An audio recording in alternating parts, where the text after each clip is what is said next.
Welcome to the Everything Actioncast, the official podcast of everythingaction.com.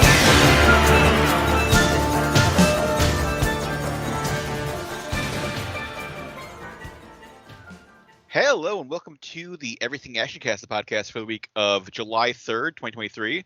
I'm your host, Zach. I'm your co-host, Chris. And we got a bunch of stuff time this week, but we have to kick things off, unfortunately, with some sad news. I think breaking right after we recorded last week, we found out that the great Alan Arkin passed away at age, I believe, 89. Just I thought legendary. he was older than that. Yeah.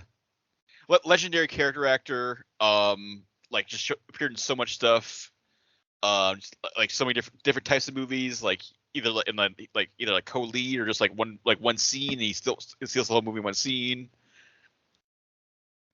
And I think a TV show. I think he was on that what was that Netflix show, like the Kaminsky Method. It was him and Michael Douglas. Oh, I think they were like actors or something. It was like.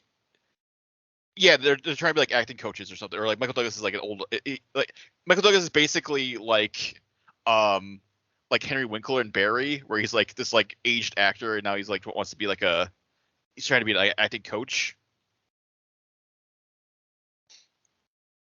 And then Alan Arkin was I think he was in like the first season, like co-starring with him. I see. But and I think we'll get into it in show and tell, but we saw the Rocketeer for our July commentary in honor of Alan Arkin, which he was great in as PV, the lovable mentor to the Rocketeer who could fix anything. Geppetto to making the Rocketeer a real man. Yeah. And then other stuff like Argo. He was like a lot like I feel like he had like this like run, like the recent run of like I think probably since like Little Miss Sunshine, because that's where he won like an Oscar.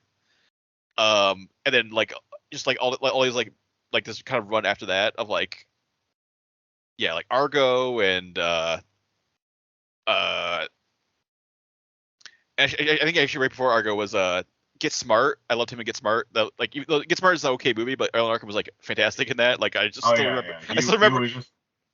Just so like sarcastic and like just like I always remember that clip of like this scene where like I think it's like they're in the car chase, and then it ends up like him almost getting like a swordfish to his head, and he's just like, it's like, are you thinking what I'm thinking, Chief? And it's like, are you thinking, oh my god, holy shit, swordfish so much went through my head.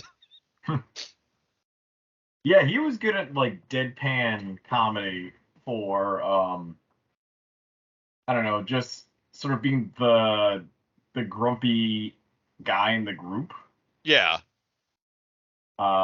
He does a really good job in that in The Incredible Burt Wonderstone. He's like that in Sunshine Cleaning. He's like that. Yeah, a lot of those like they're like I guess okay comedies, but then Alan Arkin shows up and he like elevates it to like just with his like deadpan sarcastic nature. I think something and, like he's like cutting lines. Here's an example of just like here's an Alan Arkin character just inserted in Grudge Match. I can always forget he's in it, but when he's just there, he doesn't get a lot of screen time because it's really just about Robert De Niro and Sylvester Stallone. But when Alan Arkin's there, he's just there and it's just Alan Arkin. Even though it's like, oh, I'm your coach or whatever, it's just like, no, here's Alan Arkin just giving some dry comedy.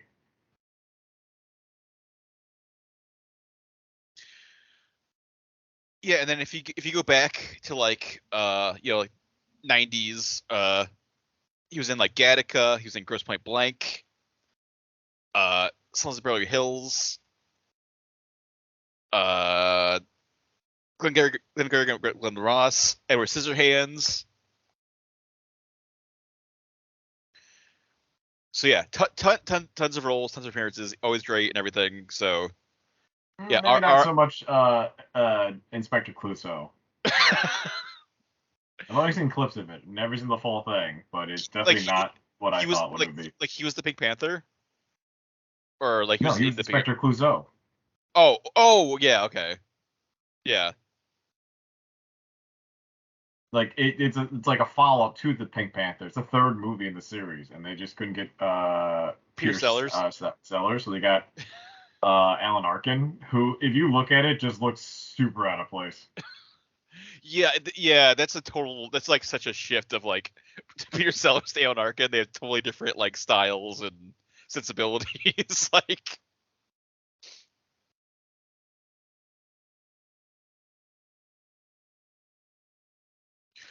oh, one more. Wait Until Dark. I was flipping through IMDb quick.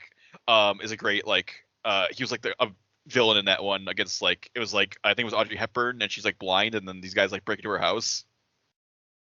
And Alan Arkin is like the main like villain of that movie. Was he? It's weird to see him be a villain. Mm-hmm.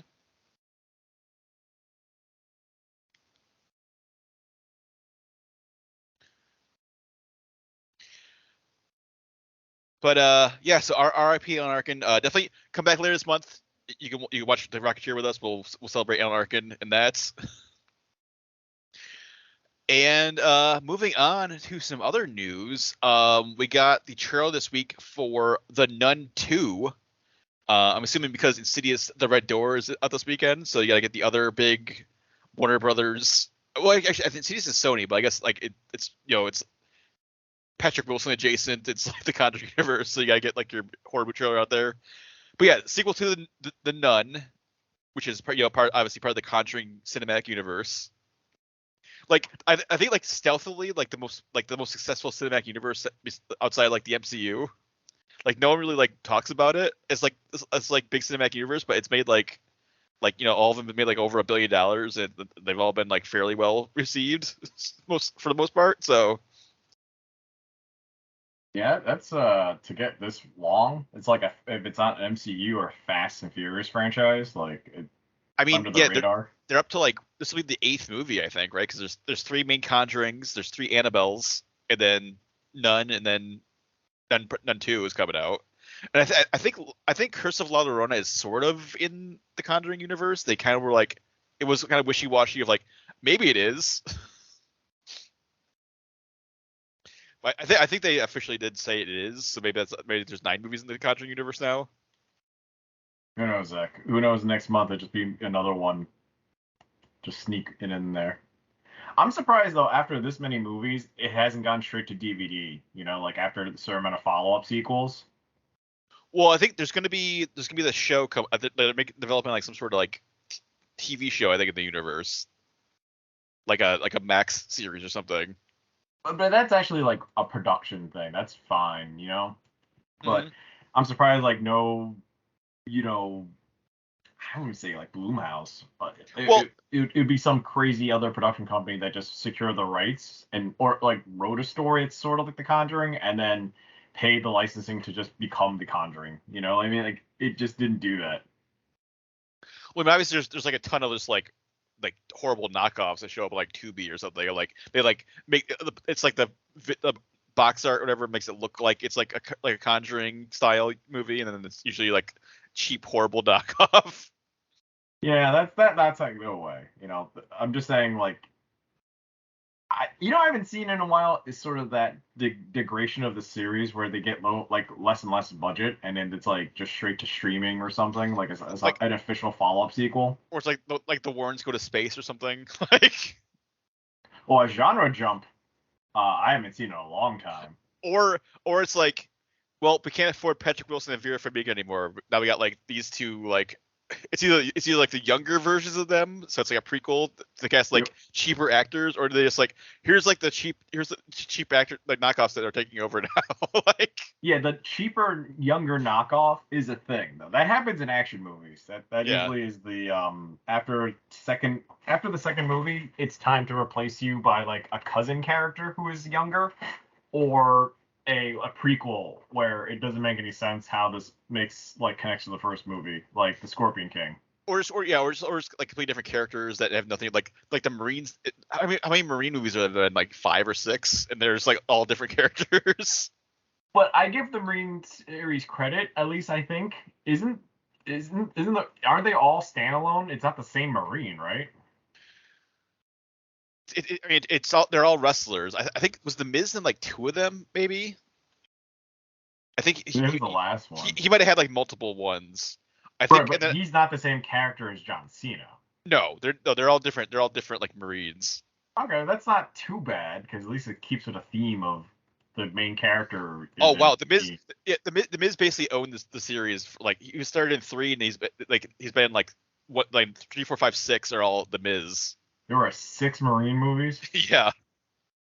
Like Ted DiBiase Jr. was the star of the second one, and then then it's just been the Miz from this point on. Ted DiBiase was the $1 Million Man, right? Well, Ted DiBiase Jr. So it's his son. No, but Senior was the $1 Million Man. Yes, yeah. Okay, just making sure. Yeah, I'm like, that's weird. But yeah. Anyway, the Nun 2. It's coming out. It's September 8th is when that's coming out. It's set 4 years after the first Nun, and the Nun, aka the demon Valak, is back terrorizing France. Tessa Farmiga is back as Sister Irene, who fought the Nun in the first movie. She's back to try to like stop it again. Cause now it's like terrorizing a new convent or new like small village in France. Wait, I'm confused. She's not the same character from the Conjuring? No, she's the same character from the Nun, but yeah, I don't think she's related. She's not like a Warren or anything. It's not like she's not a Warren. She's not like Lorraine's like great grandmother or something or like. I'm like, wait a minute. I thought the Nun was part of the Conjuring. It is, yeah. It's all part of it, and I think it's confusing because Tessa Farmiga is obviously like the younger sister of Vera Farmiga, so it's like you have like sisters playing different characters in the same series. Okay, I was like, oh, she's not related or something, or she one sister. It's like in real life they're related, but in the Conjuring universe they're just like different characters battling different evils. and then there was I think it was like in Conjuring 2, like Lorraine was having like visions of like the Nun to tie it in, and then like the Nun came out like the same year or something. But like the Warrens never battled. I don't think they battled the Nun because it was like I think it was like different demons they fought in the Conjuring movies. Sure. There was two was definitely packed with like that was like the like I'm trying to think like it was like the like Wakanda Forever of like the Conjuring, where it's just like tons of like setups for other things of like it's the Crooked Man, it's the Nun, it's like I remember the Crooked Man was introduced and like that's cool. We're gonna see where this goes. I guess that movie got canceled apparently. That movie's never happening now.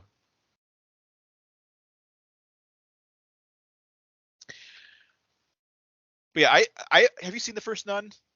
No. I feel like I haven't either, but I feel like it's like one of the I feel like people consider it like one of the lesser Conjuring universe movies. Like it's down with like the original Annabelle. Okay. I'll probably check it out at some point. I know because like the like Annabelle Origins and then like or Annabelle Creations and then like the third one are both like huge improvements over the first Annabelle.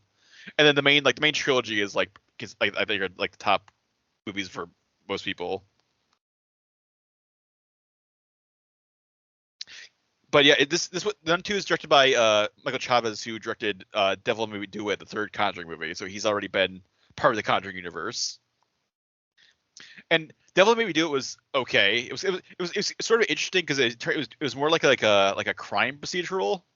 Or like a courtroom, like a legal thriller, because it was like they'd like prove that this guy was like arrested for murder, and the Warrens had to show up and like be like, there was actually a demon that like made him like murder his like family or whatever. Like, yeah, I did see that in the trailer where I don't think it's more like exorcism, it's more like court proceduring, where it's just like, oh, how can we prove that there was something supernatural, and as long as I think they can prove that something's out of the ordinary, he can get off as a defense.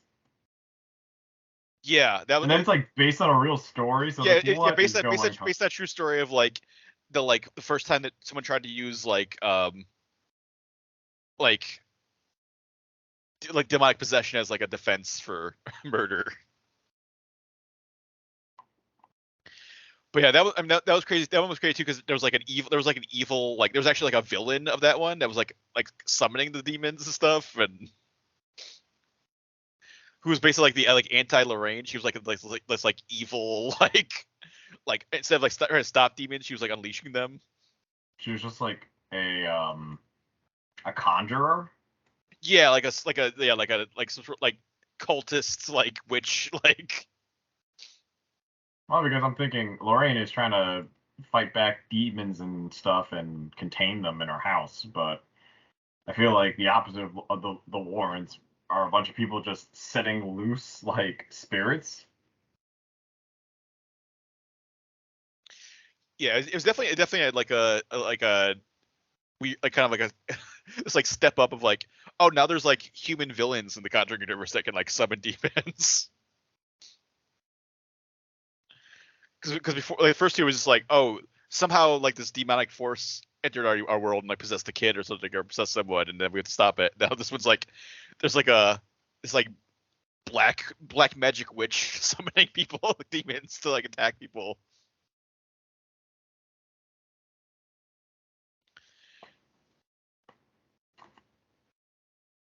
Yeah, but that Michael Chavez is directing Nun 2.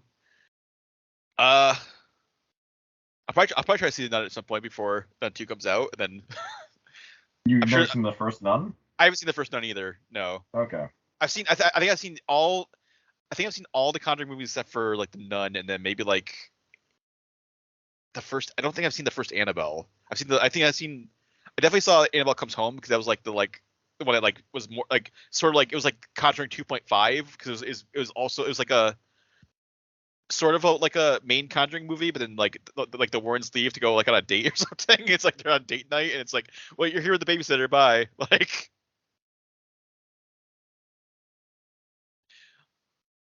but yeah, Annabelle Comes Home is actually is like one of the best ones I think because it's like there's like so many different like it's like all the different like demons that are like locked in whatever objects are in the Warrens like safe room. It's like get unleashed, and so it's all these like crazy different like demons running around. The Warrens have to basically ghost bust them back in. Oh, eventually when they come home, yeah, because it's almost like the babysitter is like it's like deal with like try like it's like the babysitter like the Warrens kids are like have to like deal with them themselves until like the Warrens come home.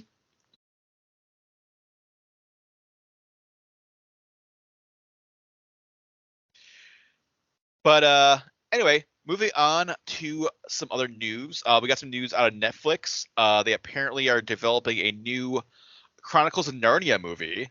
So Disney tried to get that series going. They got 3 of them out in the early kind of mid 2000s, early 2010s. And they always stop at like number 3. Yeah, they got the 3. Netflix, I think Netflix bought the rights in 2018. And they wanted to make movies and TV shows, but they really haven't done anything yet. But now they're like moving ahead with like a new like adaptation of like the first book, I believe. So basically just gotta restart and do it again, but Netflix style. And they have Greta Gerwig has signed on to direct this movie, director of the upcoming Barbie movie. So she's going from Barbie to Narnia. Yeah, the story's about people traveling outside the realms of comfort. Mm-hmm. So she's a good director because she basically told a story that's like it. And definitely like the upward like trend of like budgets because like Greta Gerwig started out obviously with like Lady Bird and Little Women, and now Barbie I think had a pretty substantial budget. Now this is probably gonna be like pretty like if you gotta do like magical creatures and all this like magic stuff going on, like it's gonna be a pretty big budget probably. So it's probably be like her biggest budget yet that she's had to do.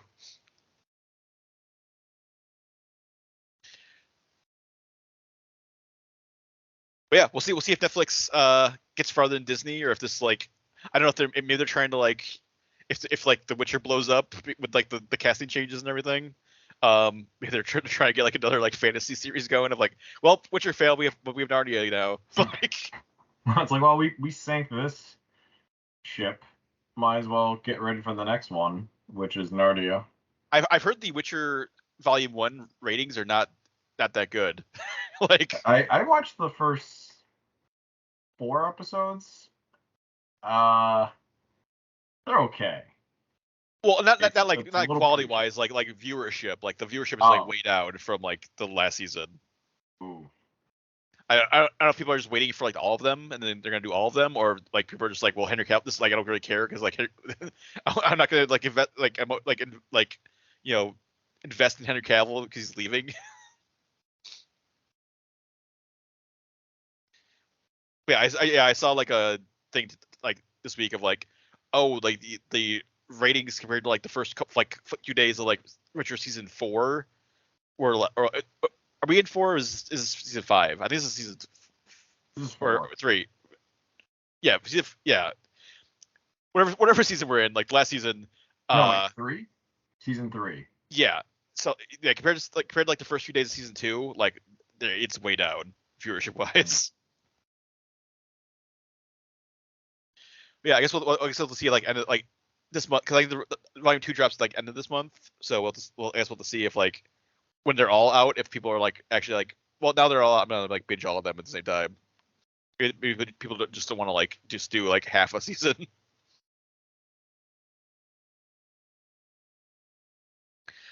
And speaking of Netflix stuff, they also this week signed a deal with HBO and Warner Brothers. So a bunch of HBO shows are going to be on Netflix. I believe they're still going to be they're still going to be available on Max, but they'll also be available on Netflix. And this is part of that like Warner Brothers licensing deal, trying to get like money any way they can. Like all these crazy like they're selling like the rights to music and like all this other stuff going on. But if you head to Netflix right now, Insecure is already on Netflix. You can watch Insecure on Netflix or HBO, and then Band of Brothers, The Pacific, 6 Feet Under, Ballers are all going to be on Netflix in the near future.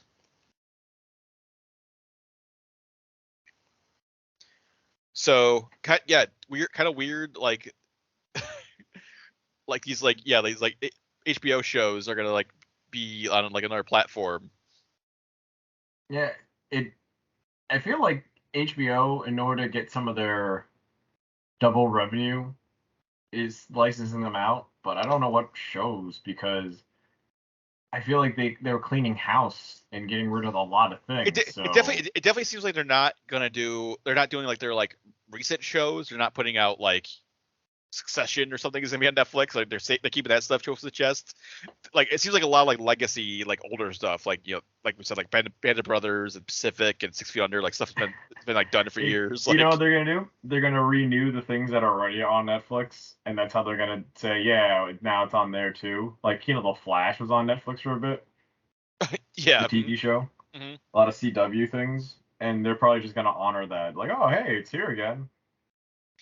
Maybe that might have been part of the deal. Like they already had like this kind of like weird deal with Warner Bros. Already, or previously in the past. So they're just like, hey, you want more stuff? I don't know what they're gonna bring on that is like worth the crossover.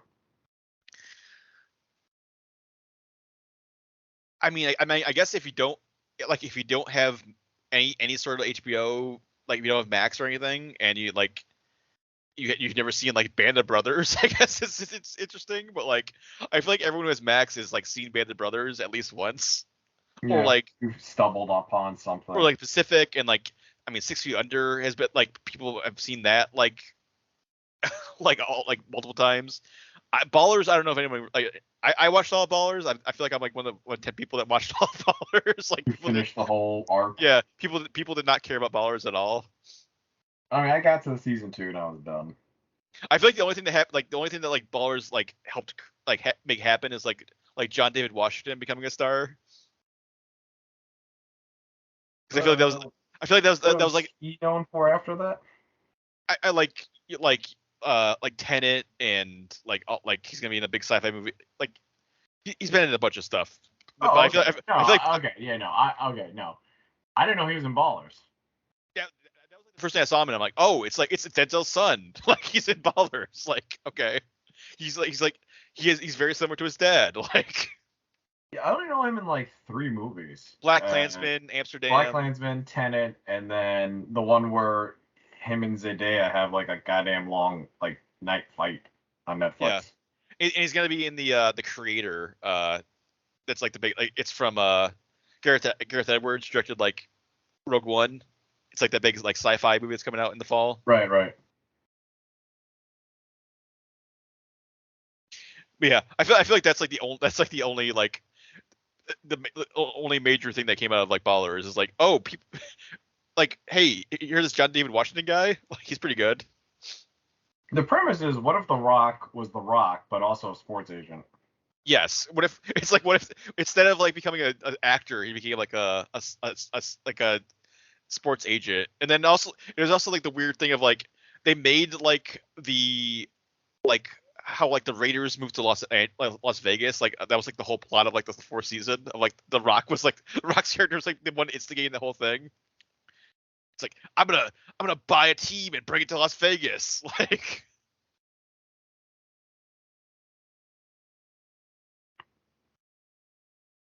And then he was like fighting with the other owners because they're like, we don't like you upstart young owners coming in and like trying to do things differently. Game. Yeah, we're doing it the way we always did.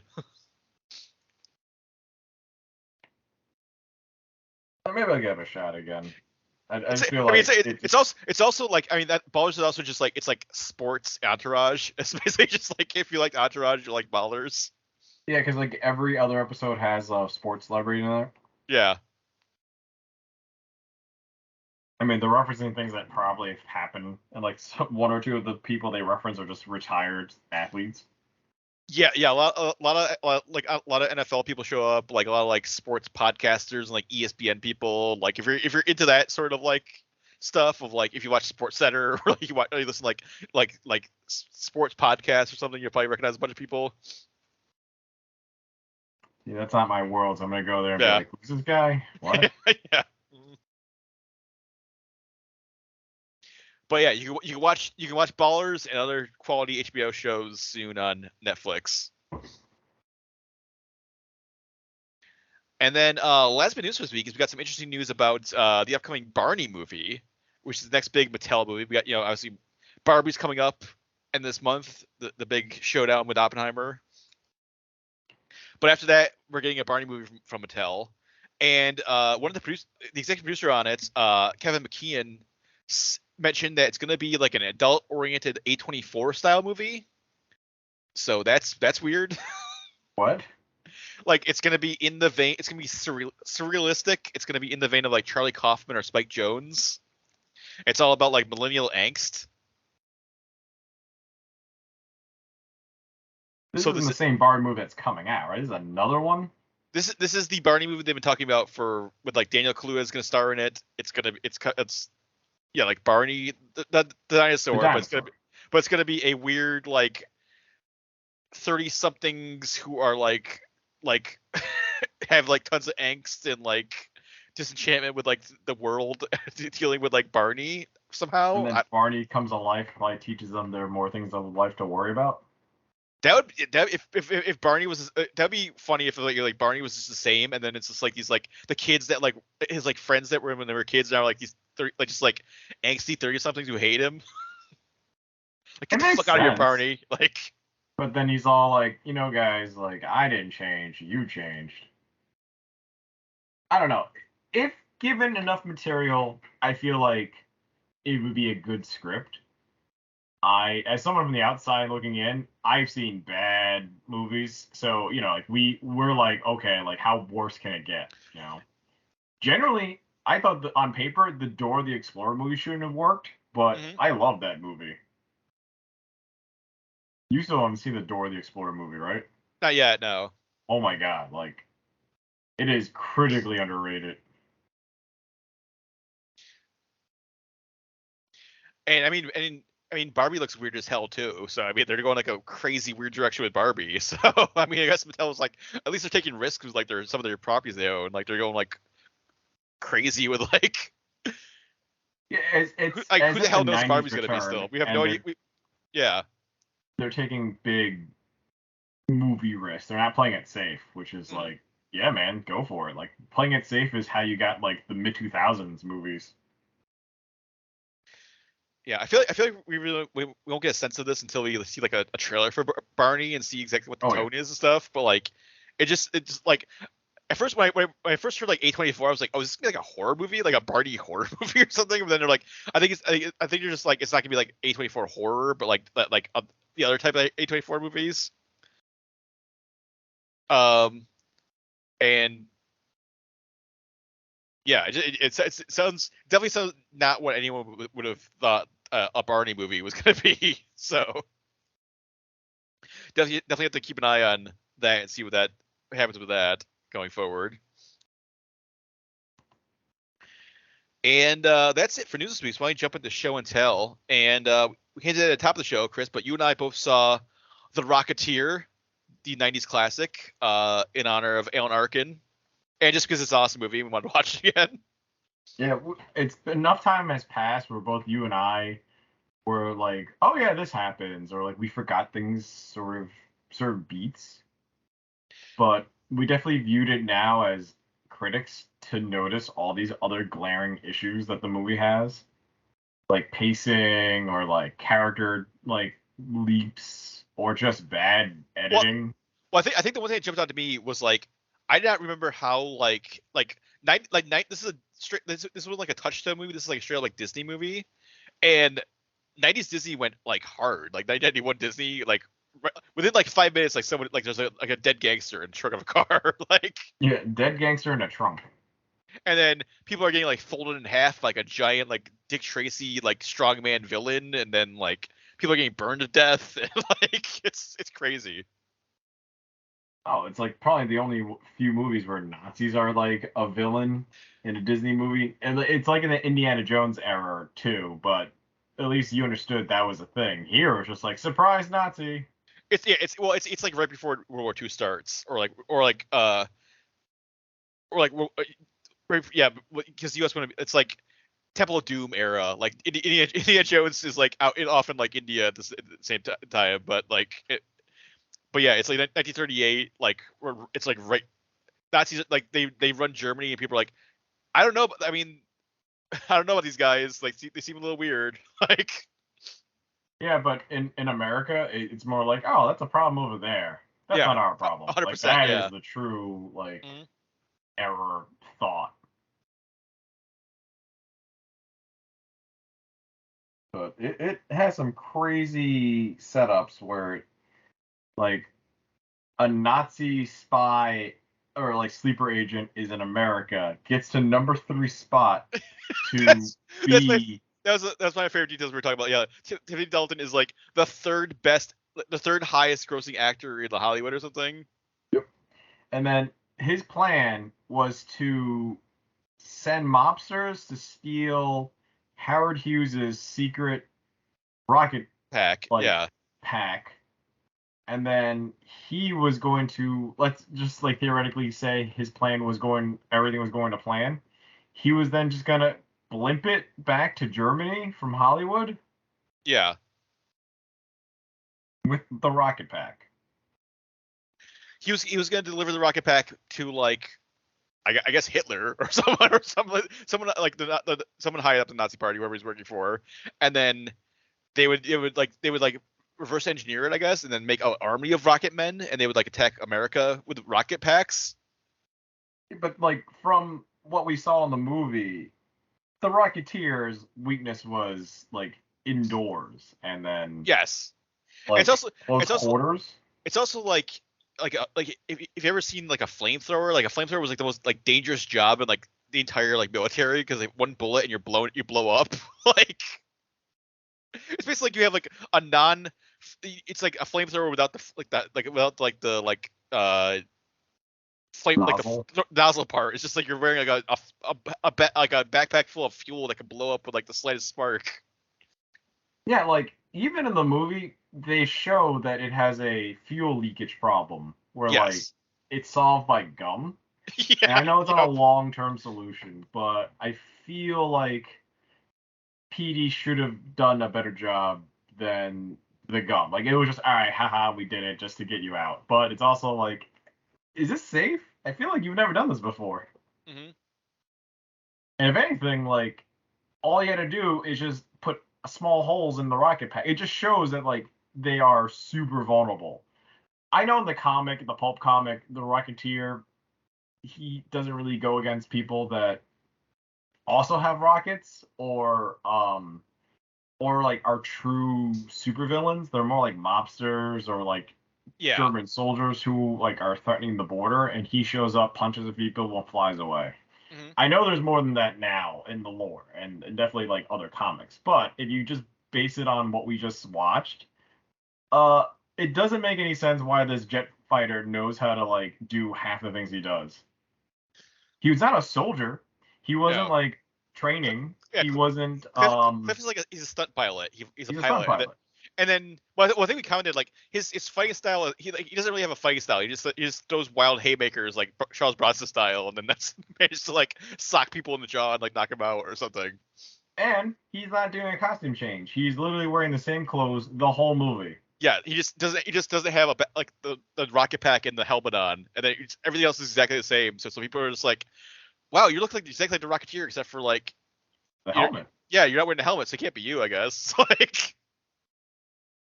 And I think even by halfway through the movie, everyone knows he's the Rocketeer. I think the town knows. There was a lot of confusion about like how much does like the gangsters know, because like they have, it's like at one point they have like Timothy Dalton sends them to like kidnap it's kidnap like Jennifer Connelly, but then then the gangsters like have a picture of her, and then but then they go and like they're like, where's this girl? And it's like, oh, it's the girl who's like going out with Timothy Dalton right now in the restaurants. Like, and it's like, yeah, that's what's the bad ending, because I feel like that is out of sequence, because they go to this dinner thing, or they go out to dinner, and it seems like they've gone to dinner for 3 days. And Timothy Dalton has time to like have a private meeting with the mobster Valentino. In a special suit that you pointed out, Chris. Like he wears a different suit to like when he's talking to the gangster, like Paul Sorvino, and then he like changes it, puts on like a different like dinner jacket. And I understand maybe they're under crunch time and they didn't know how to edit this correctly, or that like other scene was like a later shot, just because they're like, oh fuck, we need to explain other things. Mm-hmm. Yeah, but it's like glaring, like it's just like it really takes you out of the story when you notice that. And then even when like, okay, well, where's this girl? The girl that's at our club. Like the club that they're at is the club you own. The person you just talked to, like, you know what I mean? Like, just like, yeah, because like they see the number on, like they see like a number that says Jenny with like a phone number on it, and they're like, Jenny, and then it's like, oh, it's that girl. The girl from the picture that we have, who's also at the club with the boss. That's also, it's just like, is this like no one's like talking to anyone in this like organization? I'm just like, no information sharing. Yeah, because everyone keeps their like notes to themselves until it's time to, I don't know, fucking yell, where it's like, that's the Rocketeer. It's like, oh really, that's the Rocketeer? Whoa.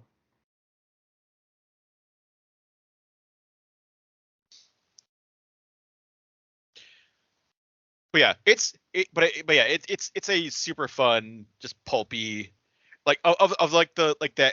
I think we talked about it in the panel too. Like there's like this weird era of like the early '90s, like post Batman '89, where it's just like all these other like studios just like, what kind of pulp heroes do we have? Like all these radio, like the Shadow, the Phantom, the Rocketeer. I feel like there's probably a couple other ones, but like it's just like this like really like throwback pulpy like not super, I guess kind of superhero, but like pulp hero like movies.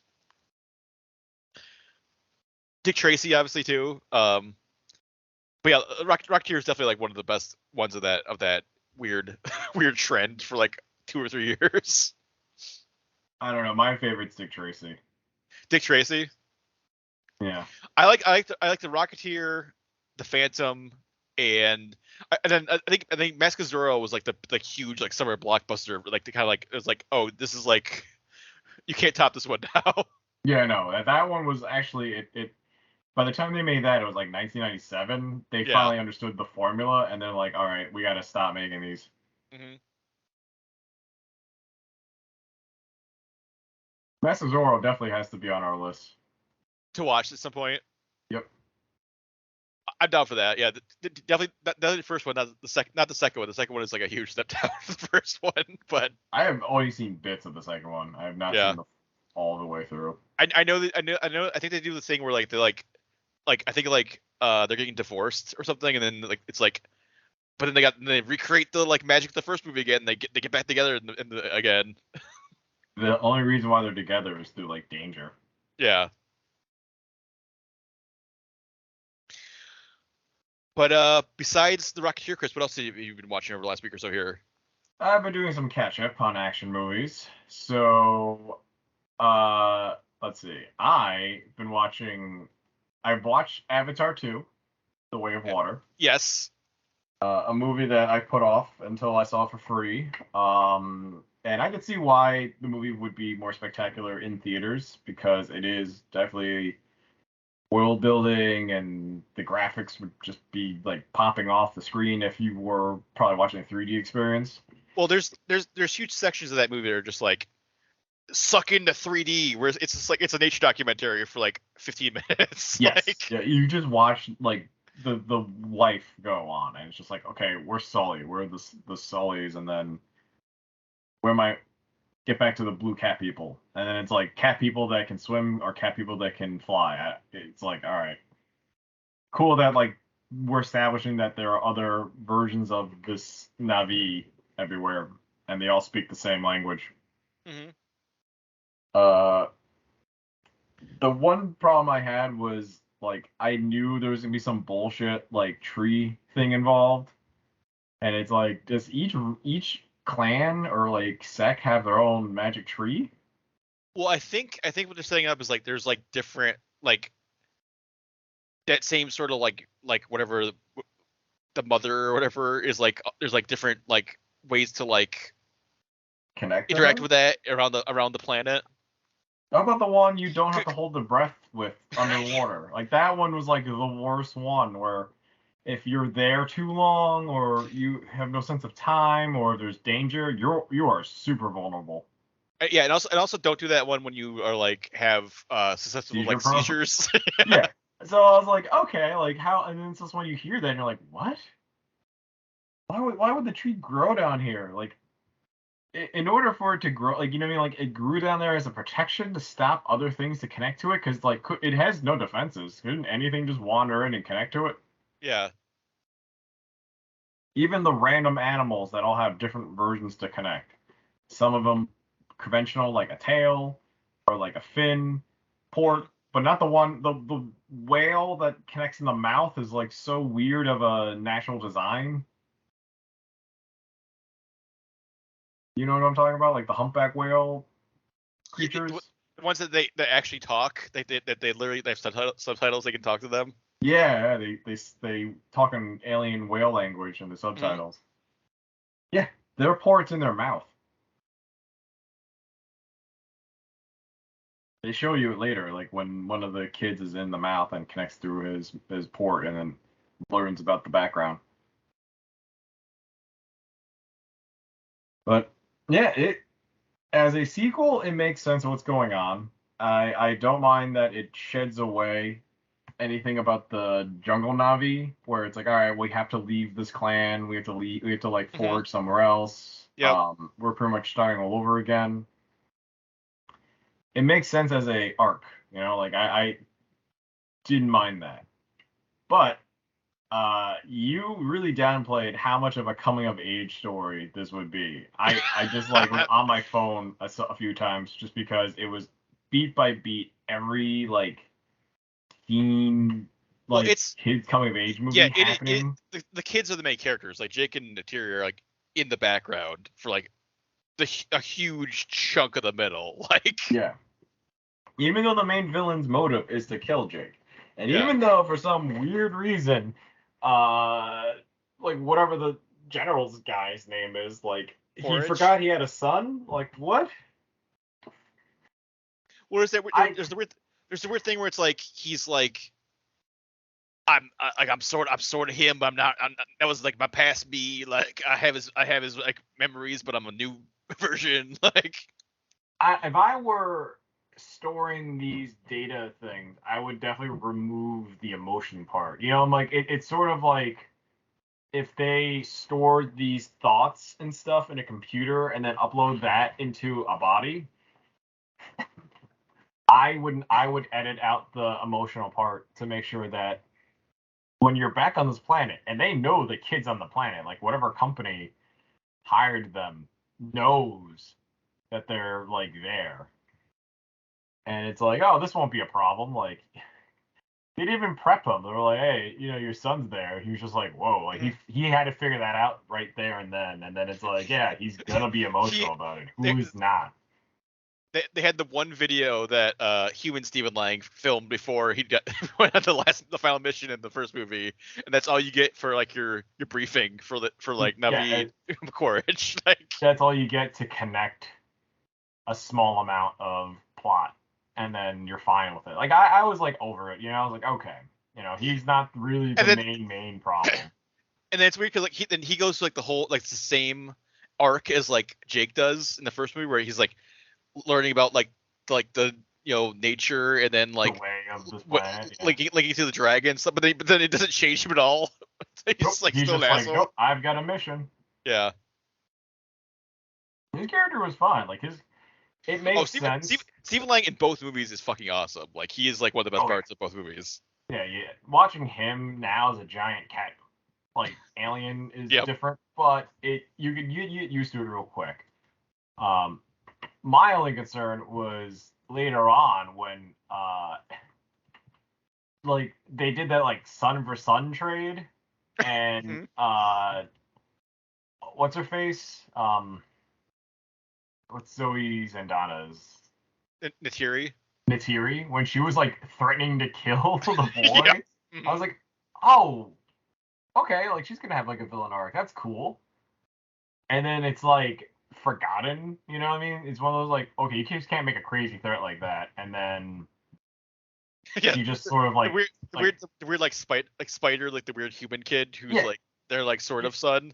Like and he's like okay with it. Okay, it's fine. Yeah, she threatened me a lot. Okay, anyway, like just let my girlfriend go. You're replacing our son that got murdered. Yeah, I know. At the end, I was like, you're our new son, Spider. Yep. You're a little strange. You're a bro. that's the drinking. Like, take a shot every time they say bro in this movie. You'd be dead. Oh my god. You did okay. So then you did warn me how like the kids have the terminologies as a California kid, like a teens. Yes. Than Navi, and I was like, but it's whoa.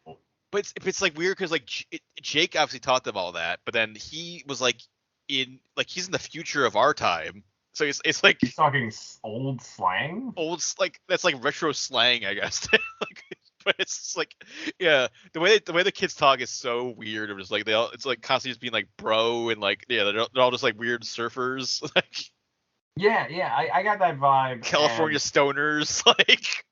So, like, that's what I'm like. I get distracted because they obviously like wrote this part somewhere along the line of this portion of the movie was taken from like a 90s like kids teen movie where it's just like listen to your parents and like confront your bullies and then win them over by being a nice guy. But as soon as like it got to that point, I like remember, not to spoil much, but I mean it's pretty spoiler, but when it's like which son is gonna be like knocked off at the end. Mm-hmm. I was like, oh, okay, like which it's the one? responsible one. Yeah, I know. It's the I call it the G.I. Joe movie, like the Duke and Falcon problem, where it's like they keep mentioning like we're brothers. Like, uh-oh, that's not gonna be good. So yeah, I saw that coming. I think the second time it happens, you're like, oh, one of these guys are gonna go. But I don't know, maybe they're able to clone him later.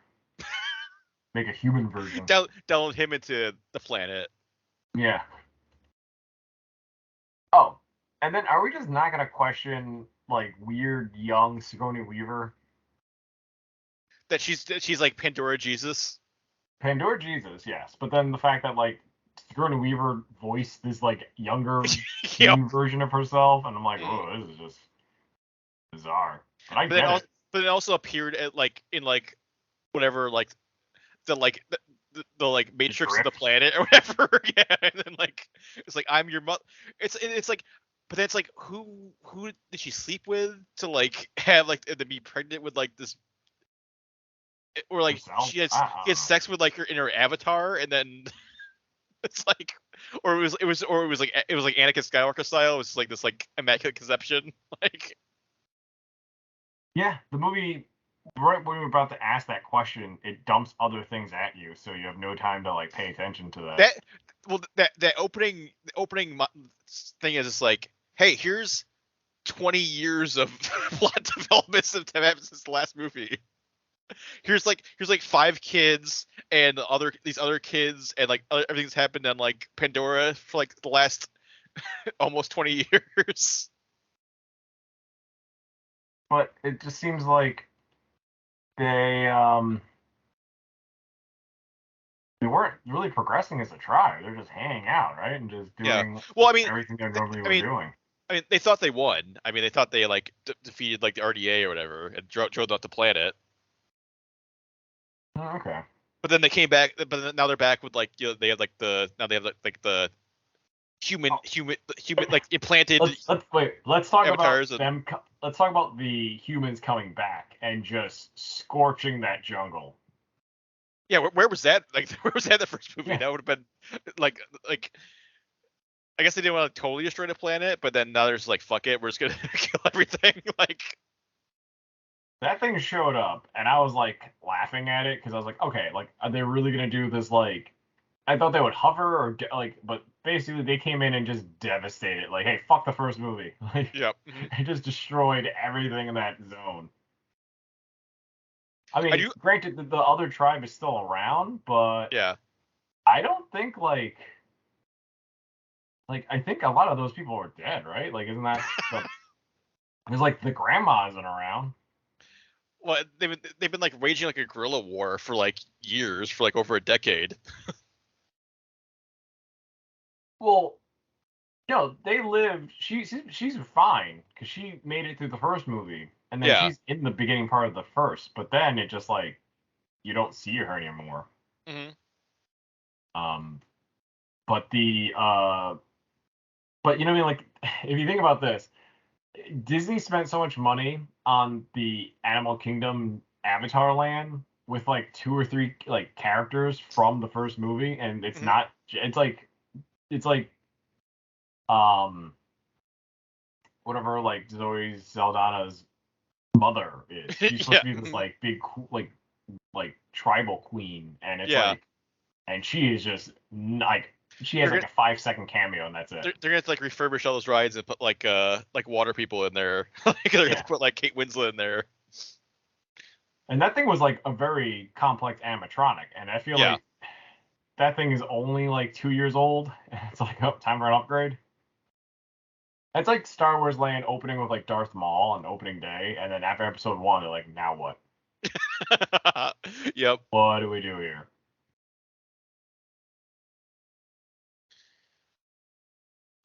Yeah, and now we got quite the wait for Avatar 3.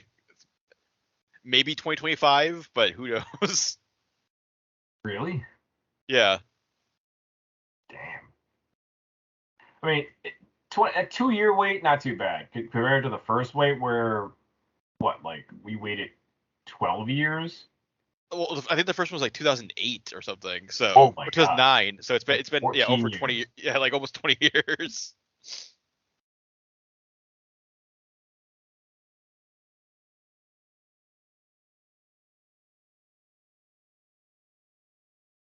But yeah, it was definitely it's I mean, I'm sure it was fine at home, but like it's definitely like it's like a visual, like you need like 3D theatrical experience is the best way to see it, obviously.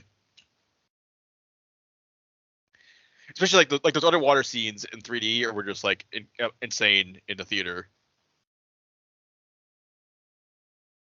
Yeah, hearing that like seeing it and streaming, and just knowing that, like, yeah, the quality is not movie theater quality if you see the whole experience, but it's like a 2.5 hour long movie, so I get it. You know, it's like they really stretch out that runtime with setting up a lot of establishing shots. Yeah, there's like a lot of that runtime is just like it's basically like a nature documentary, but like for like fake creatures. Where it's just like it's like the kids are just swimming around and like seeing like whales and fish and all sorts of other like underwater avatar creatures.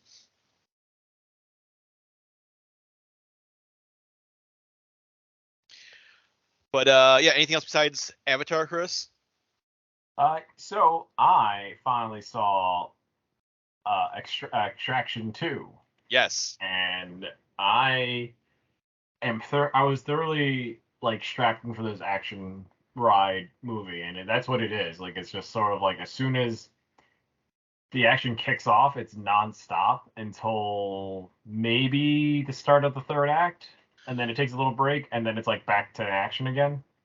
Well, it's like there's like 3 big set pieces, but each set piece is like 20-30 minutes long, nonstop. Mm-hmm. So like a normal, if it normally had it had 4 or 5 action sequences, they're like 5-10 minutes long. This is just like the first big sequence from like the prison to like the train ride is like Mm-hmm. like the whole first act, like first like third of the movie is just one huge like nonstop action movie. So that part was cool because they really quickly get to the point to establish what's at stake, who's going to be involved. We hope you've seen at least some of the first movie to get sort of the motivation, and then that's it. But I'm still trying to piece together, does this take place after that weird flash forward sequence from Extraction 2, or is this place like You mean Extraction 1? Extraction 1, where it's supposed to be like his partner got revenge, and then Chris Hemsworth shows up for like a swim practice.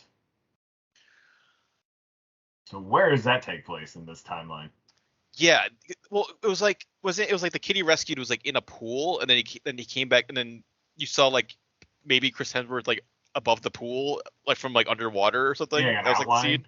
Yeah, but because I think they kind of like maybe like ignored that or something, because this movie kicks off, it's like they found him downriver, they got him to like a hospital in I don't know how somewhere, they found and then him, let alone what miracle like bullet like healing technology they had in Dubai.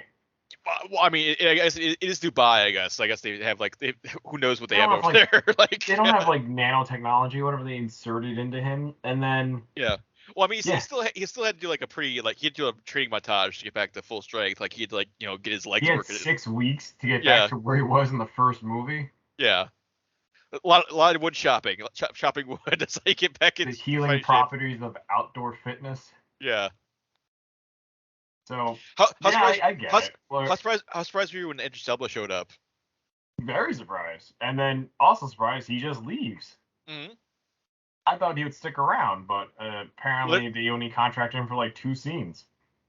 I mean, well, I'm sure they're setting up for like I'm sure he's gonna be a huge part of like Extraction 3, because they're clearly setting up Extraction 3 of like they big, are. Yeah. But my thing is like, who's paying for all these resources and like all this other people? Okay, because even the first movie, it made sense that he was part of an elite team of mercenaries, and then they all get kind of cut down in the first movie.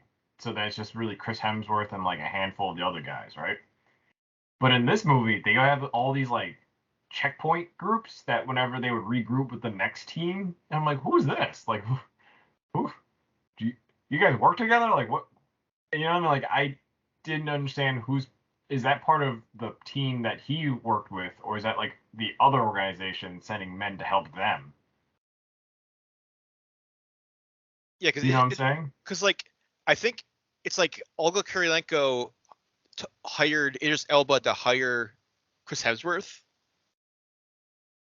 Did she? Because it's like her sister is like the one being held captive, so then she like contacted Idris Elba, and then like he's like some sort of like contractor manager, like agents. Okay. Like there is definitely like a mystery group that is taking the job, right? That was the point. Yeah. Like, but who is funding all that? Because that can't be all the sister. Yeah, I mean, unless Tyler Rake's been giving her like money over, like it's like here's like money from my jobs for the years. She has like a bunch of money maybe or something. I don't know, but like we don't know.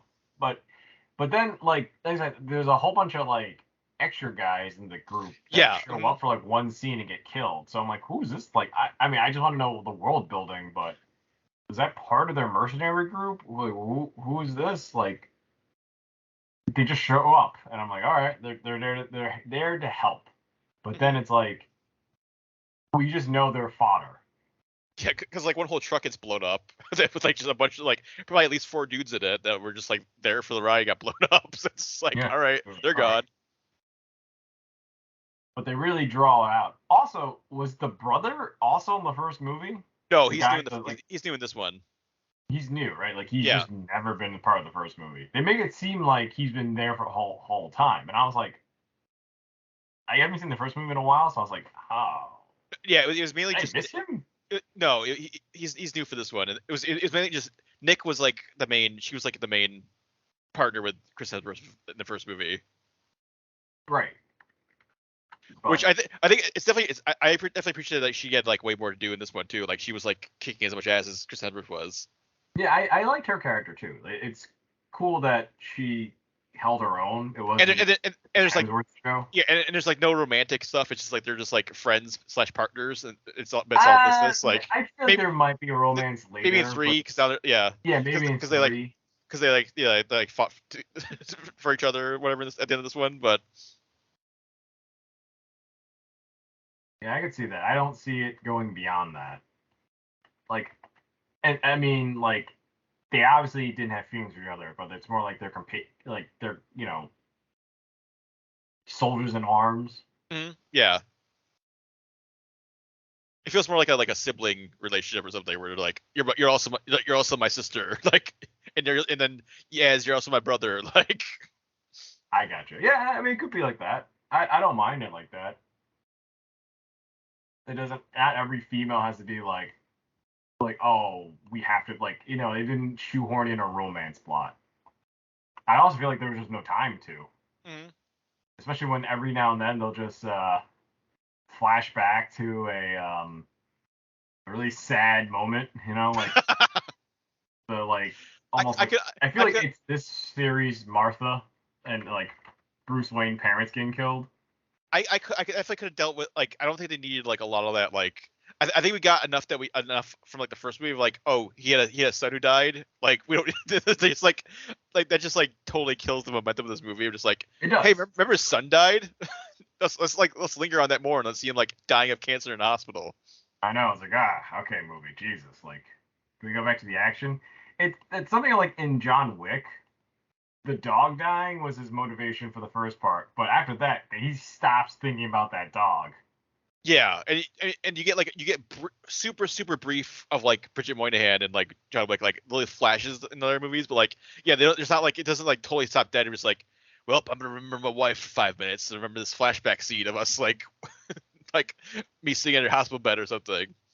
Oh, it's tragic. It's not to downplay it, but that was the purpose of the first movie, where like his guilt pushed him to be this crazy soldier. Yeah, which I think the first movie had the perfect amount of it, where you get like, all right, I understand, like he's feeling guilty. He had a son, he died. Now he's just like risking his life to help other people. Like, I mean, I do like that in this movie. They do answer it. They reframe the story a little bit, and they give his character a little bit more now, like more depth, instead of like, oh, like, your son didn't think of you as going away. Your son thought of you as going to save people. Like, that to me was like, okay.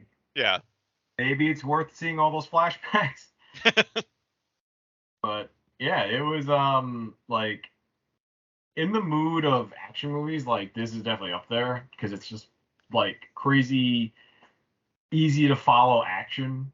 It's not just Yeah. blurry. Like it's If very well choreographed. if John Wick Chapter 4 had not come out this year, this would be easily the best action movie of the Yes, year. But like I think so too. I agree. it's a close second. I mean, I don't and, like John Wick 4 is just like some of that stuff is just like so like just so unique and so crazy and so ridiculous that like it's just like you've never seen anything like that before.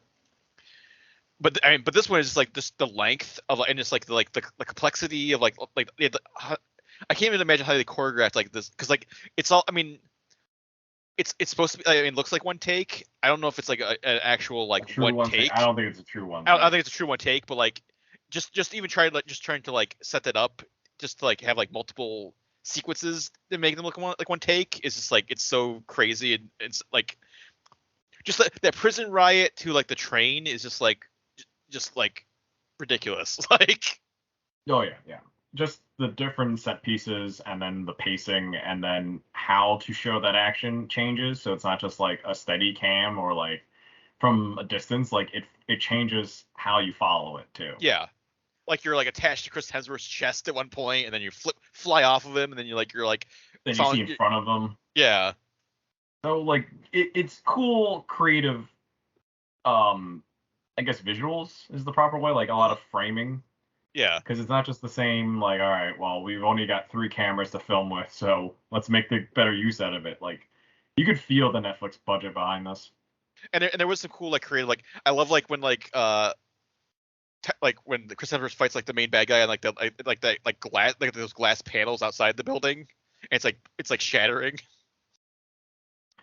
Yeah, that I felt like that was gonna be the like super final thing, but Yeah. like when that shifts and you have the like douchey son who stays behind, and I'm like, Oh man, right. he's the worst. He's the worst. He is the worst. He is terrible. Yep. I like how we don't get like a redemption thing for him. It's just more like we don't know what happens next. He finally realizes is like his uncle is like a bad person because like he put him in a fucking suicide bomber vest and pulled a pistol to his head. It took him that much like information to be like, yeah, it's like maybe I shouldn't be part of this. Is he a bad guy? Is my uncle a bad guy? Oh, they're not Russian. They're like what? Like Georgian?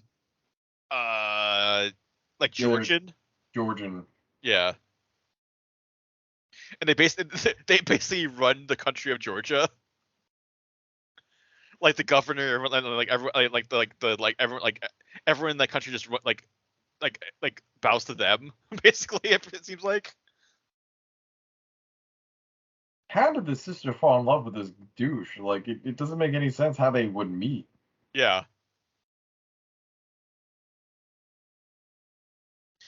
And it's also like in the prison is just like I guess because they basically own that prison or like they run everything, but like the prison just like fine, just like we'll keep a family like we'll lock them in a dungeon for like years. Yeah, they were raised in they're jail kids.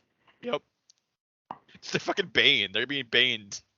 Yeah, I know, and it's like I get that it shows you how like corrupt and evil that family is. Mm-hmm. But it doesn't make any sense that the government's able to do that with just no one asking, but then they couldn't get the brother out of jail. Like, it was easier for them to just put the brother in jail with the family. Well, I think, like, the U.S. wanted him, like, extradited to, like, America because he threw a DEA agent off a bridge or something. And then, but then they're like, well, we'll keep him in our prison. And so then because if he goes to America, then he didn't want to go to America because he didn't want to like lose his like hold over the country or whatever, or over like the business. The business. So it's just sort of vague of what like how powerful they are, because then they're also like a cult. Yes. Like fanatical army, and then the brothers think like God gave them the message, so it's just like it just checkboxes a whole bunch of crazy. Yeah.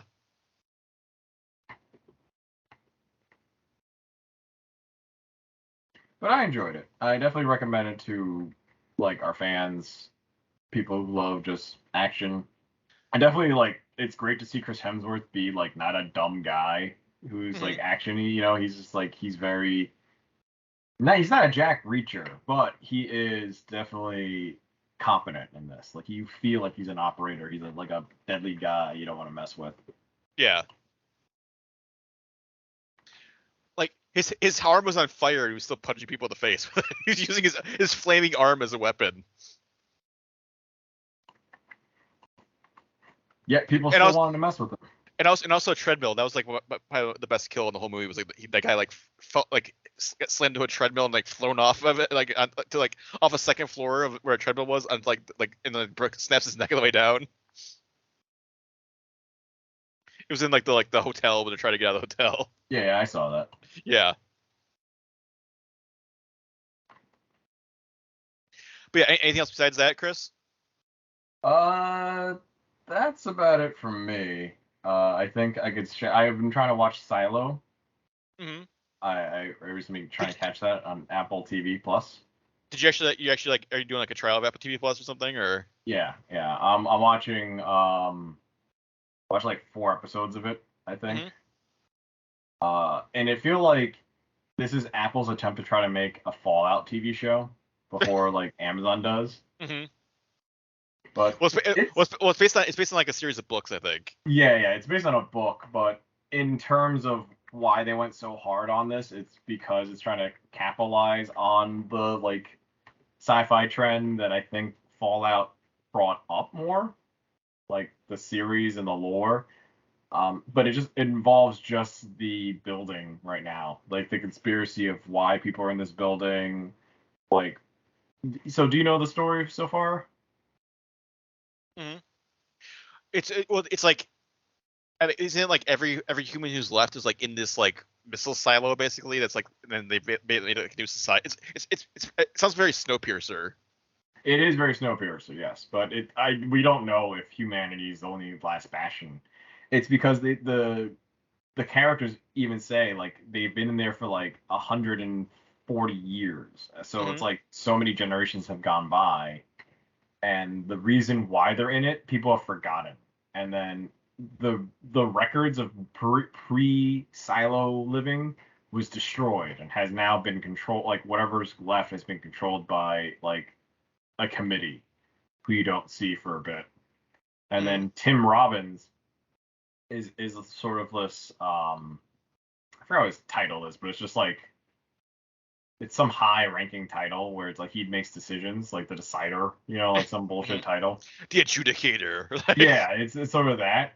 And then there's a mayor that is in charge of like other things, the day-to-day task, and then like they all report though through like a whole system that that as the show goes on they kind of reveal more and more about it. But first 2 episodes you follow Rashida Jones and her husband, who I just can't remember. Oh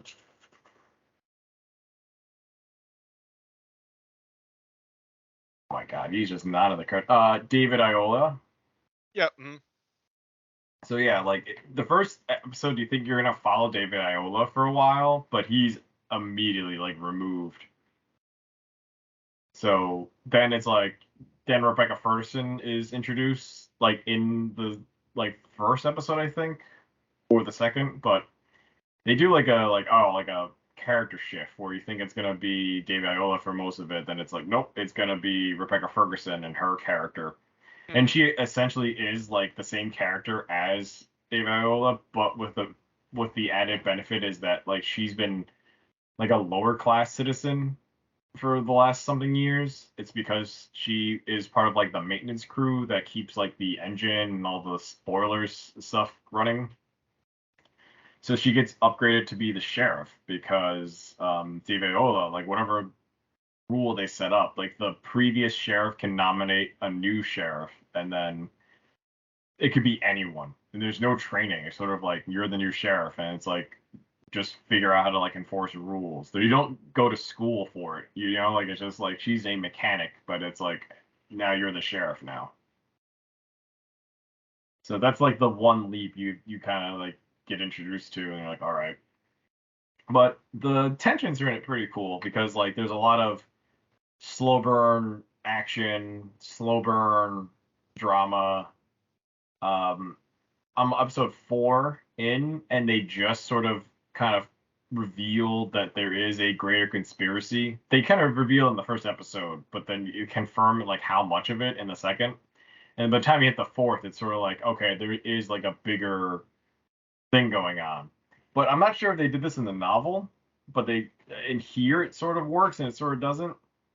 They do a time skip where it's like 2 weeks in the future, then 2 weeks in the past prior, and you see certain like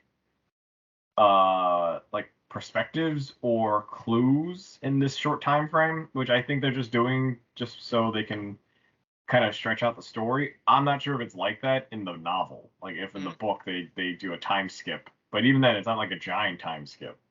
Between the first and second episode, it's supposed to be like a year later, 2 years later maybe, and then it's sort of like, hey, we should probably figure out what happened in that 2 year thing. But between that, I think like they're gonna reveal a whole bunch of like stuff.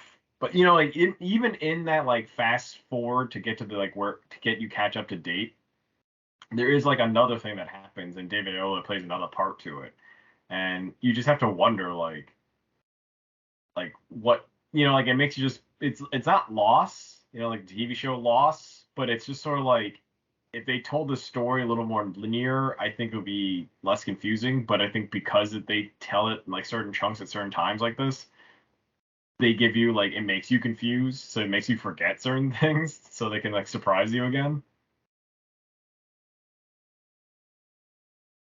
But it's interesting sci-fi show. Uh, Yeah, I it's feel it's, like it's on my list. I gotta probably watch it. Start watching it soon, maybe. yeah, if you watch it, it's fine. I don't give anything away yet because I'm just still lost. So even if I throw out weird theories, they might be true. You know what I mean? Like it's just sort of oh, the villain was this all along. Like oh, why? I don't know. Season 2 might explain. Who knows? Which I think this is getting a season 2. I think like Yeah, this did well enough. I think it's one of their like best like viewed like highest rated shows so far for Apple TV Plus. So Like I didn't hear of this until I heard like little clips online or secondhand like recommendations. But yeah, if the Fallout TV show just had a little bit of the set design and drama, I'm set because Mhm. you could essentially say Silo is just like Fallout, and there are like Fallout stories like in the game where like other vaults have their crazy like experiments and conspiracies within them and like certain things happen that don't happen anywhere else. So Silo could be like a vault dweller, like a vault dwelling story that like they just didn't let anyone out. And if they did, like they did some crazy shit if you like got to that level. But yeah, Silo definitely is like the if you watch the trailers, like the trailers and the pacing match each other. Like it's all like it's very like disjointed on purpose. It's very like mysterious because like you just don't know enough about anything yet. I just hope by the end like the payoff is good. And I from what I hear it's 80% rate of like rating. So I mean that means they might have like tripped at the end just to kind of get the season story. But I'll see. You know? I feel like if this was like a tight miniseries, this would been fine because I feel like the more you explain about Silo, the crazier it gets. Like there's so many other, like, it's like Snowpiercer. So it's like, wait, the more you know about Snowpiercer and stuff in the world, the less mysterious it gets. yeah. Like does Ed Harris and Snowpiercer sleep in that weird engine room all day and all night, and he just hangs out in his pajamas? Apparently. It's like I think in the TV show they just didn't want to address that part. They're like, okay, no, let's just like Well, ignore all that. Well, TV show spoilers had like, because like Sean Bean was like the Ed Harris character, and he had a different train, so he shows up in a different train at like the end of season 1. Is like, hey, I'm back now. Like, See, that makes more sense. Where he would build his own network. I mean, that's pretty cool. I'm fine with that concept. But if you think about the original Snowpiercer, where he just shows up and it's like, oh, you made it to the front of the engine, and it's just this. Mhm. And we everything you want to know is here, and just like, oh, okay. But yeah, before I get into another tangent, that was my thing. Mm-hmm. What about you, Zach? What have you been watching? I saw a couple of recent things. So probably the biggest one is Indiana Jones: The Dial of Destiny, which did not do super well at the box office compared to its budget. I think it cost like $300 million to make, and it only made like $60 million so far.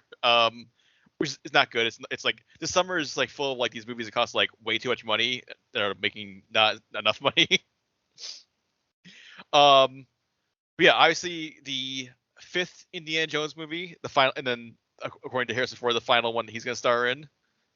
He said that about Star Wars, and look what happened to Star Wars. Yeah. But yeah, overall I liked it. I think it's a huge step up over Crystal Skull. Like Crystal Skull is still the worst Indiana Jones movie. This one slots in by fourth now behind the original trilogy. Yeah, basically it has a pretty awesome like prologue. It's like 1944, and then it has like it's been all the trailers with like the de-aged Harrison Ford, so he looks like kind of like 80s era Indiana Jones, which that technology is still not there. I want to see like a whole movie, like a whole like new Indiana Jones movie, just like de-aged Harrison Ford, but like for that one kind of opening act, like big, it's almost like a mini like Indiana Jones adventure. Like it's this full kind of complete like arc of like all these like crazy like set pieces and like this like and they're after like this MacGuffin and stuff. So it gets up to a really strong start with like this opening, and then like it kind of ties in the rest of the story from there, because then it goes to like 1969, where you have like Indiana Jones is retiring from like being a college professor, but he's teaching at a different college than the one he was teaching at the other movies. Like he's in like New York City. He's at like Hunter College. And it's in when the movie starts, it's like the day like the Apollo 11 astronauts are back and they're like doing a ticker tape parade in like New York City. So everyone's all hyped up about like the moon, like the astronauts and stuff.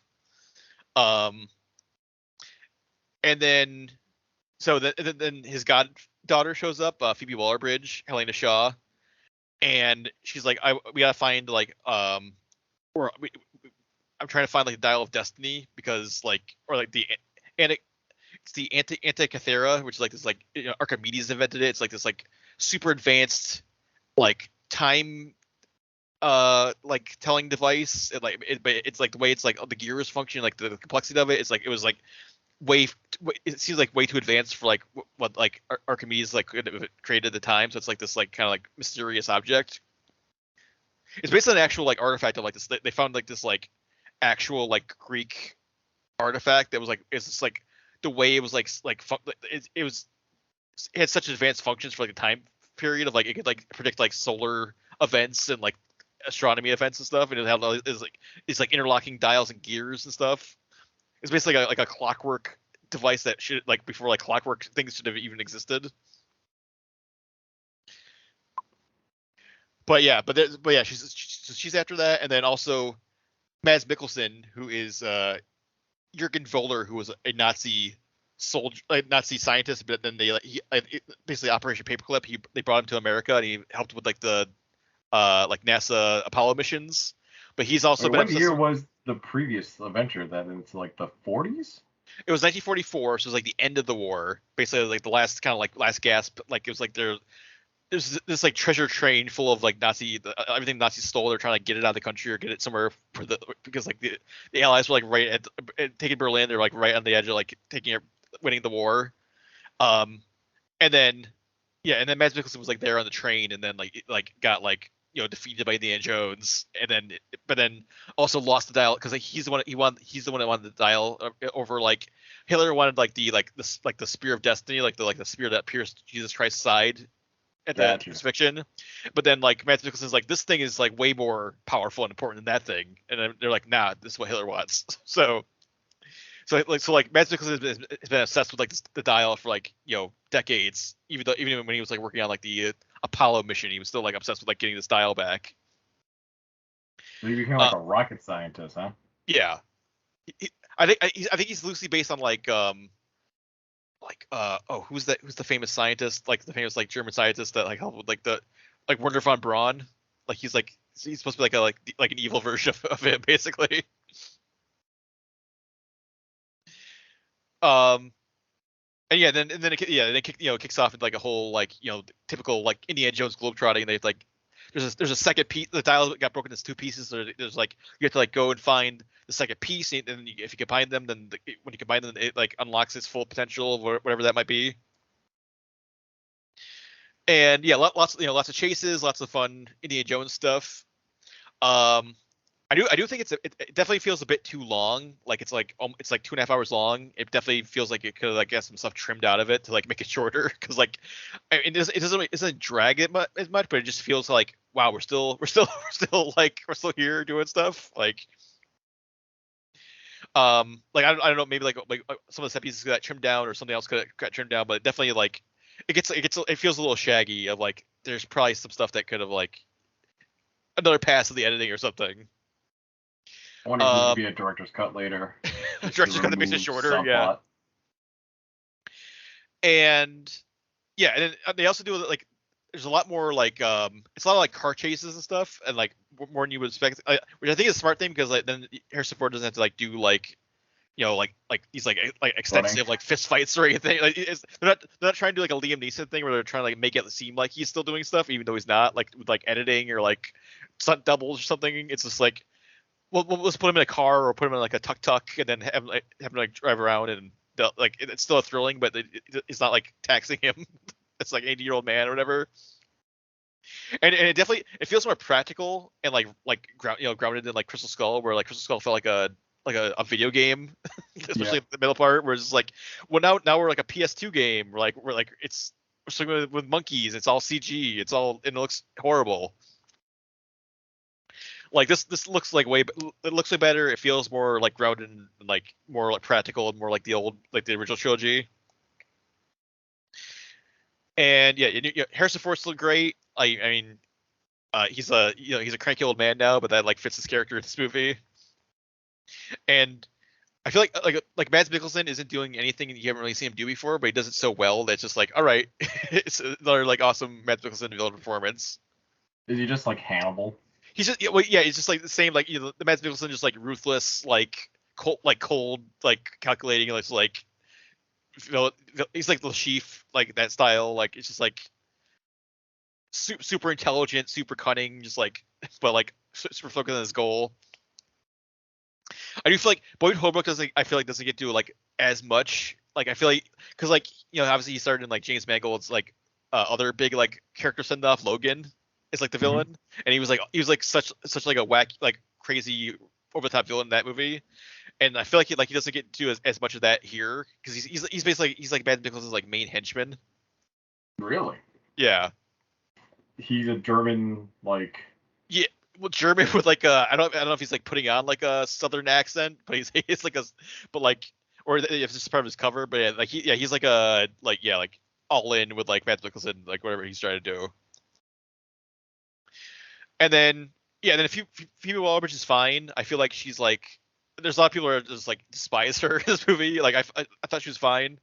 She is like a little bit like unlikable. I think she's supposed to be unlikable for like a lot of movies because she's basically like she's kind of like her path is like the opposite of India's path, where like she studied archaeology, but then she became like this like she became like the actual like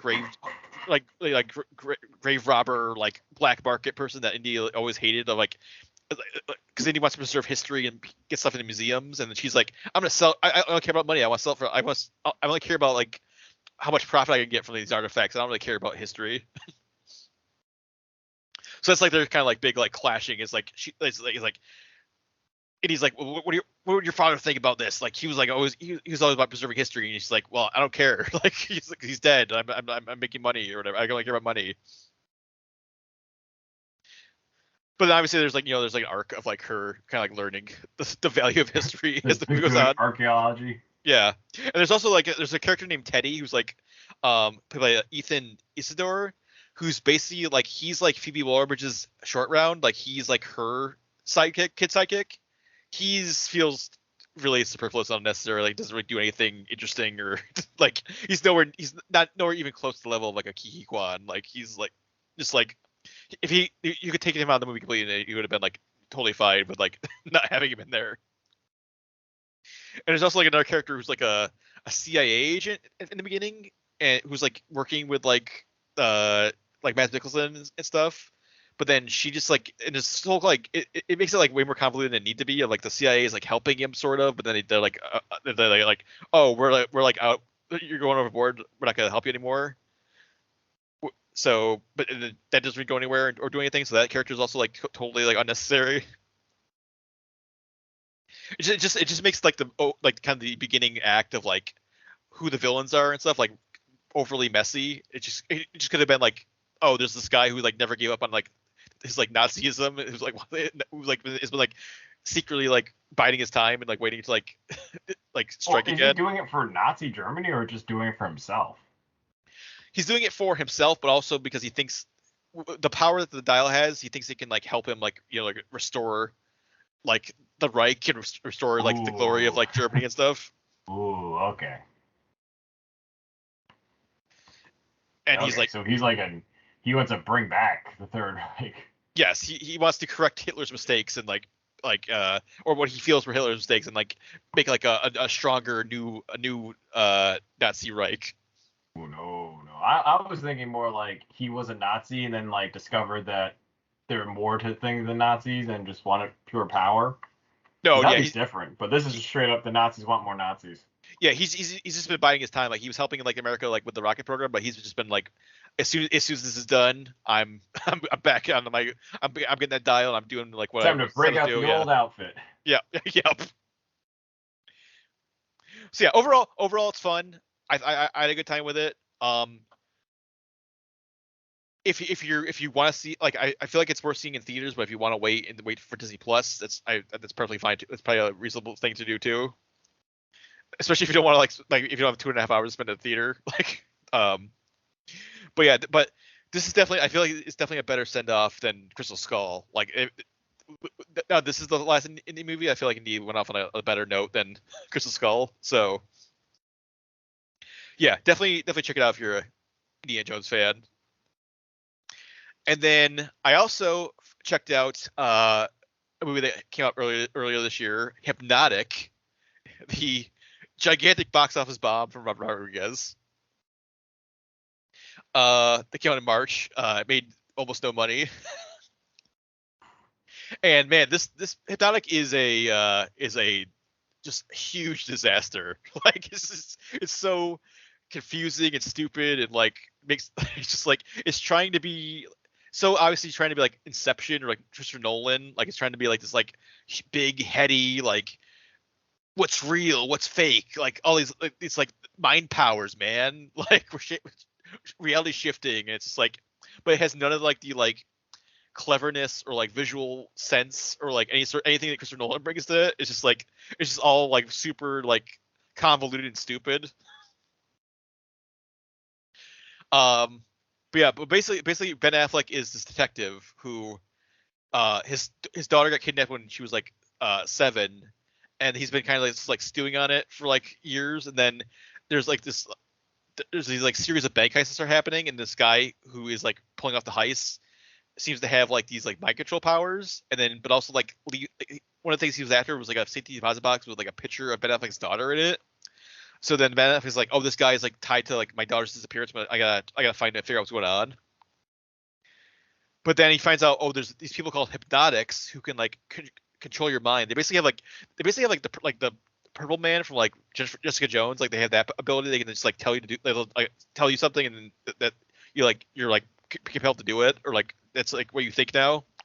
Of like, oh, it's like like William Fichtner, who's like the main hypnotic guy, shows up in like the bank. He's like talks to the teller. He's like, it's late afternoon, and she's like, is it? But it's like 9 a.m. and it's just like, oh, it is. I leave for the day. She just leaves.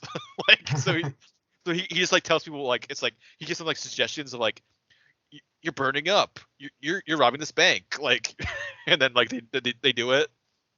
See, here's the crazy thing: hypnotic suggestions, stuff like that, you have to be susceptible to it. So yeah, Not everyone's gonna fall for that hypnotic stuff. Well then they introduce that like Ben Affleck for some reason has a psychic block that like so he can't be hypnotized by the hypnotics like so he but then like I guess if it's long enough he can be because like he like when he figures is trying to like you know like mind control him and then he's like Ben Affleck is like fighting him off and they're like grimacing at each other and like the screen's vibrating.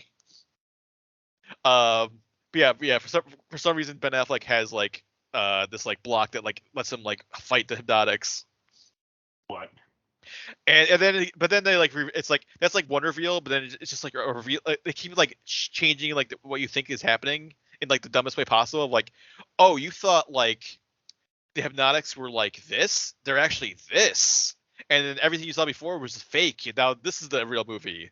Oh, but you thought that was real, now this is real. Like, so it's constantly just like making like everything that up to that point like not important and like unimportant and just like totally unnecessary and like it's just like no impact on anything. It's like that was all fake and illusion. This is the real movie now.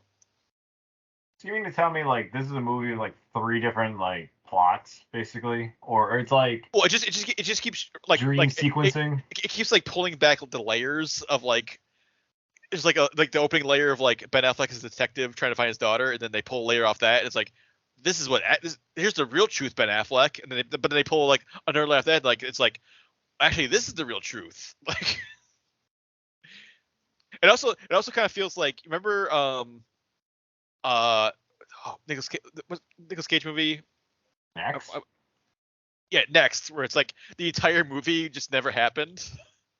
Like it's not quite that level, but it feels like it's almost that level of like when it gets like the final act of Hypnotic, it's like everything that you like, basically everything up to that point has been like it's like, oh, it's all this secret plan that's been planned for this, like it's all this has been put in place for years, and then the plan has been put in place, and now it's finally come together. Wow. But there's also aspect of there's like the hypnotics are called like the division, which is like what we figure is like part of the division, and there's a point where you're like you find out like there's like a lot like stuff you saw was like just like a backlot or like a fake set, and then they're all of them are like when you see them in the movie, and then you see later on you see them and they're all division are wearing like these like red blazers. It's like their uniform, and then it's like, oh, this thing like you thought Ben Affleck was like driving around a car, but it's actually a golf cart. Like it's like so Ben Affleck is hypnoticable. That's part of that's like one of the like 7 reveals that they have to do. It's like, I mean, is it worth to watch just so we don't get too far into it because it sounds so ridiculous? It's if you want to see like a very very stupid like Christopher Nolan like knockoff, like and just like I'm so surprised this is a Robert Rodriguez movie. Yeah, it has. Like this could be directed by anyone. Like this has no Robert Rodriguez character at all, and I don't like. I guess he wrote this story like years ago, and then finally was able to make it.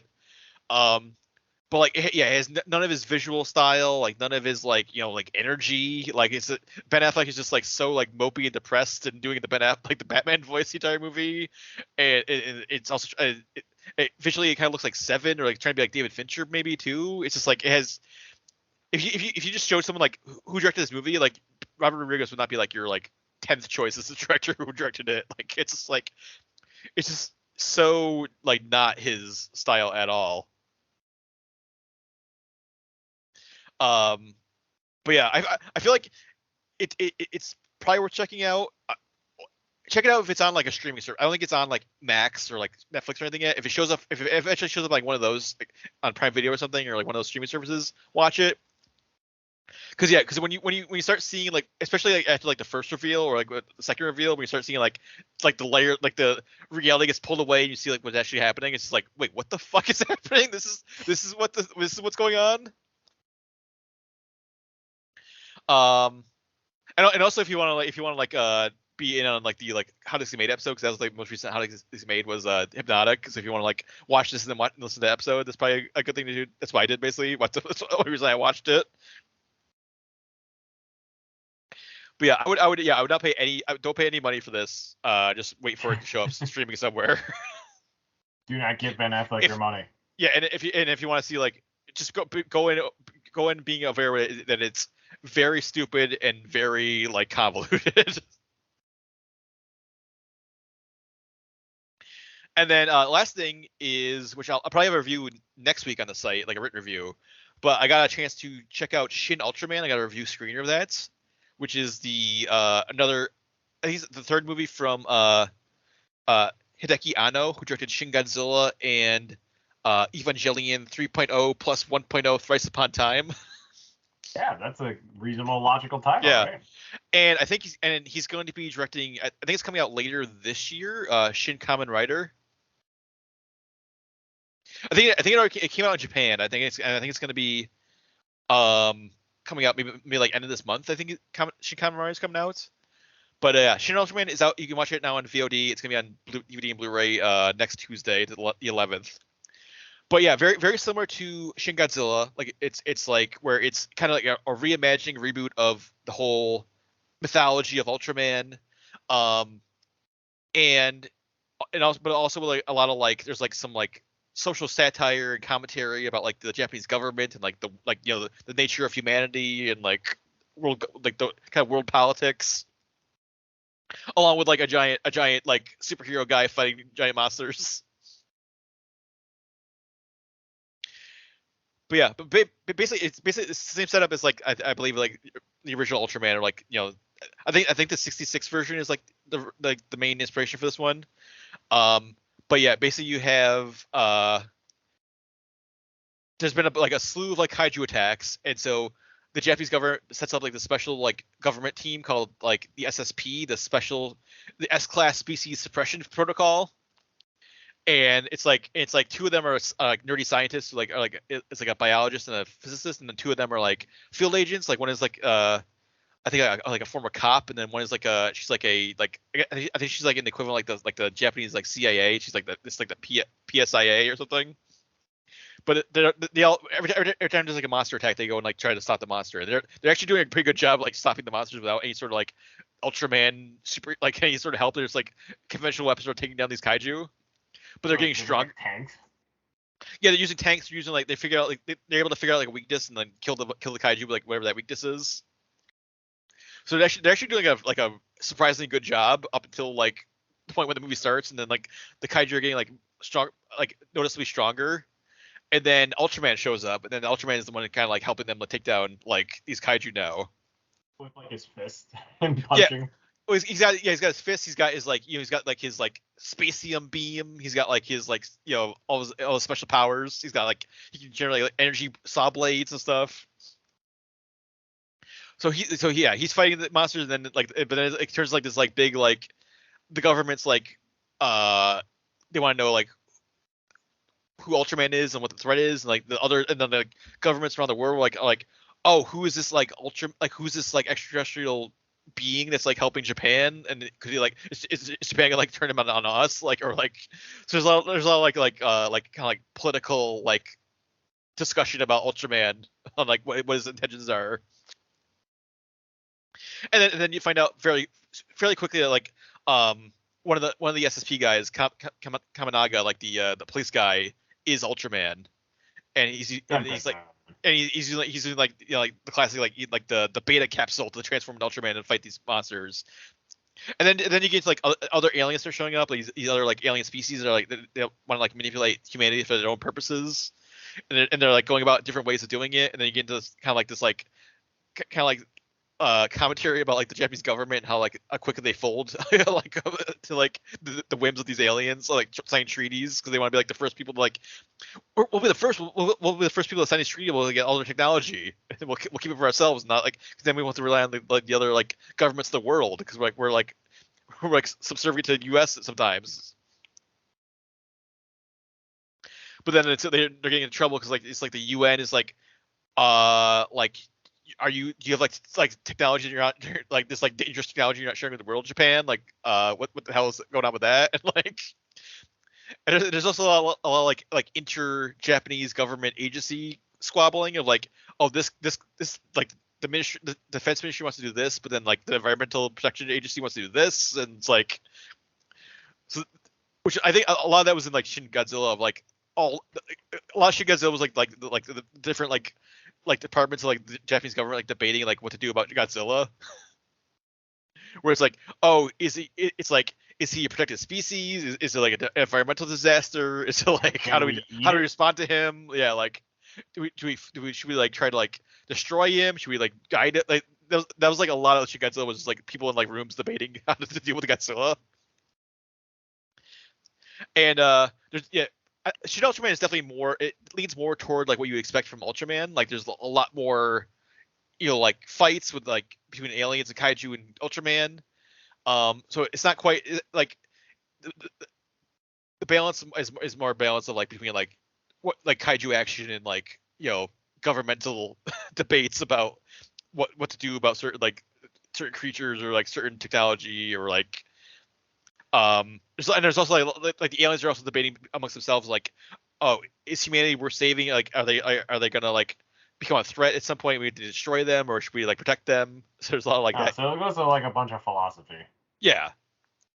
So there's a lot of like philosophical discussions and like social commentary, governmental like discussions, and along with like Ultraman like punching a giant like armadillo monster in the face or something. So it was fun. I think if you like Shin Godzilla, you like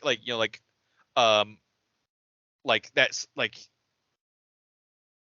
kaiju, that sort of stuff. I think you'll like enjoy Shin Ultraman. And definitely curious to like check out Shin Kamen Rider too. Like I think it's coming on. I think it's coming on Prime Video in like end of this month or something. So I'll definitely probably watch that when that comes out too. But yeah, that's what I've been watching this week. So we can wrap things up. If you want to head over to the site, we've got all of our usual news and features and reviews. I got a review of Indiana Jones and Dial Destiny. If you want to read a review of that movie, that's up on the site. We got all the trailers we talked about this week. We've got, like I mentioned, I'll have a Shin Ultraman review up next week. You can check out our most recent game box if you want to check out what games we played last month in June. Our commentary from last month is up, the Indiana Jones and the Mystery of the Blues, and then we'll have, like I mentioned, the Rocketeer will be up sometime later this month as well. So head over, check all that stuff out. And so for Chris, I am Zach, and we will see you next week. For more Everything Action, head to www.everythingaction.com. You can also follow us on Twitter @EVAction, on Facebook by searching for Everything Action, and follow us on Instagram @everything.action. You can also subscribe and get more episodes on Stitcher, Apple Podcasts, and Spotify.